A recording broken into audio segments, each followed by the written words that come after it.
Hi everyone, today's recipe is a pumpkin gnocchi recipe that I got from Instagram. Now it looks really cute, but it was an absolute disaster, and I'm going to show you why that not every recipe that you try on the internet is going to be a success. So yeah, this is more of a recipe disaster video, but please stay tuned because it is quite funny. Hey everyone, so I'm gonna put some cardamom pods and some cloves into a little tea bag, and yeah, so I'm adding this because we're gonna add this to the white sauce later on, and it's hard to fish this out of the sauce. Okay, so I've also got some pink peppercorns, and I'm gonna add that into the spice bag as well, just so that it gives an interesting dimension of flavor. Again, the original recipe did not call for this. This is what I'm adding as extras, because I felt the original recipe was kind of plain. I'm also adding some bay leaves and a cinnamon stick to go in. Okay, so the recipe called for 1.5 cups of flour. I'm doubling the recipe, so I'm adding 3 cups of flour here, and then I roasted my pumpkin and pureed it. So the original recipe called for 1 cup of pumpkin puree. I'm adding 2 cups over here. I would recommend just using canned pumpkin. I don't know if roasting the pumpkin was what caused the disaster, but okay. So added the recipe called for 1 boiled and pureed potato. I'm adding 2 because gnocchi is essentially potato. So 2, and then a dash of nutmeg, which we had in the house. You can skip it. And then a teaspoon of salt. As you can see, I have run out of salt. And yeah.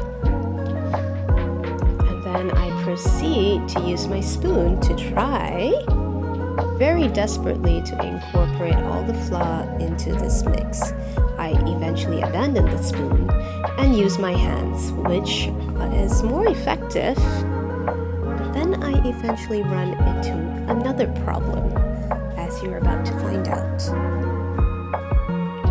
The flour is extremely sticky, it's not a dough, so I then proceed to add more flour, and again, I'm back to using the spoon, in an attempt to try to get this into a dough instead of a sticky, sloppy mess that does not hold any shape whatsoever.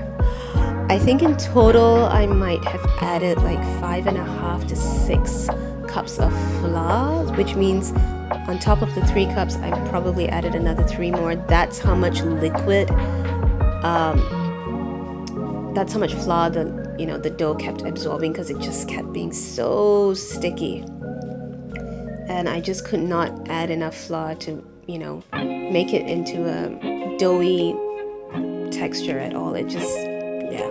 So eventually I took my silicone mat, sprinkled on some flour, and then decided to tip the bowl over in great hopes that somehow kneading it on a flat surface will get it to form some dough-like structure. As you can see, the dough is still really sticky. And as you can see, it was not really forming any dough-like structure. It was really sticking to everything, and I was having a really, really hard time with it.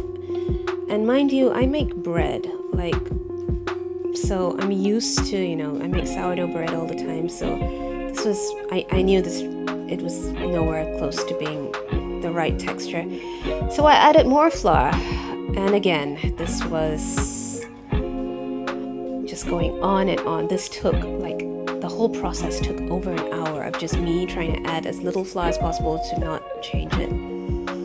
And yeah, but it just kept absorbing more and more flour. I don't know what it was, but yeah, that was what was going on. So this is me contemplating whether to add more flour or not, and having an existential crisis because I realized what I got myself into. And this is after all of that was added in, and then I proceed to cut this gigantic ball into 4 parts. The effort that went into this. Yes, so then I proceeded to have 4 pretty sizable balls, which then got me thinking, oh goodness, what have I done?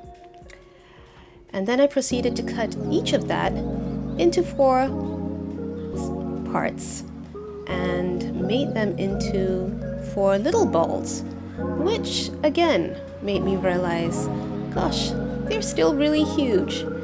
And then I thought to myself, okay, well, there's no way that anyone's gonna eat such huge, little pumpkins.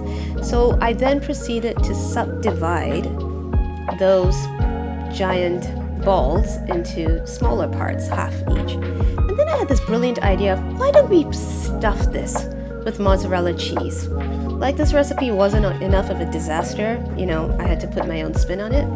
And after which I floured it again, and then proceeded to try and make it look cute, because all disasters need to look cute.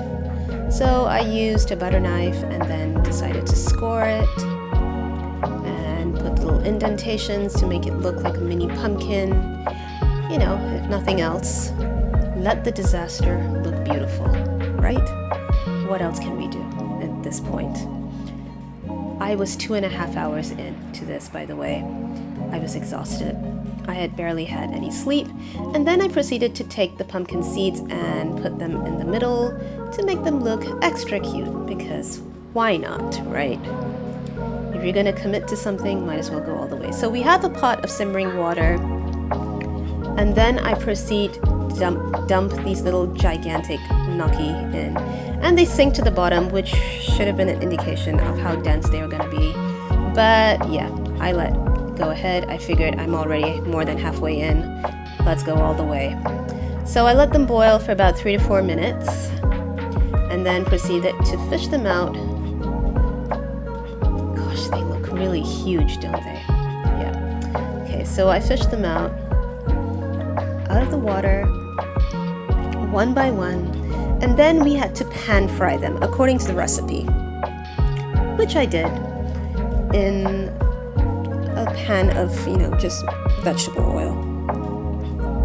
Got the bottoms nice and brown, and I have to admit, they looked so beautiful at this point because, they looked glistening and beautiful and pan fried, and they looked really nice. And I thought, okay, they look good. This looks somewhat promising. And then we started on the white sauce. So then I had a pan of oil, and then I proceeded to add a very big chopped onion.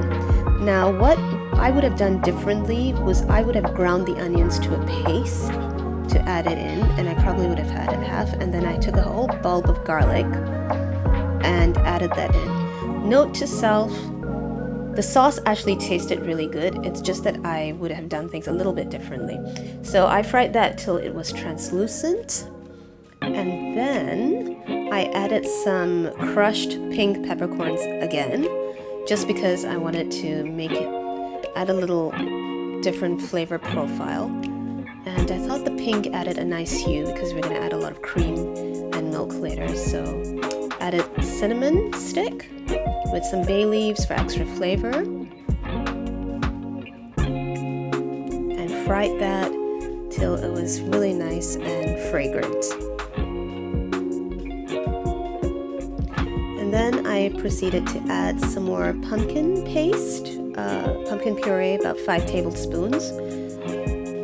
The original recipe called for 3 tablespoons, but this is what I had left over from my pumpkin, so I added that in.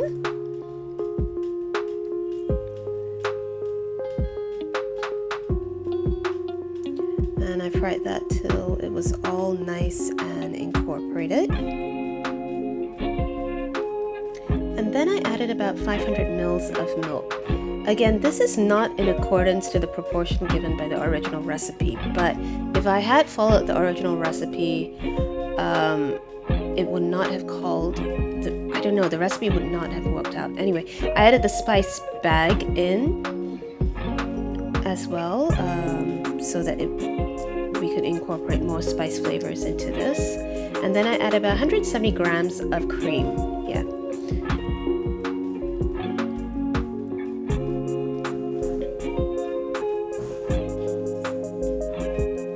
And stirred that and brought that to a simmer. And then I added some nutmeg and some salt.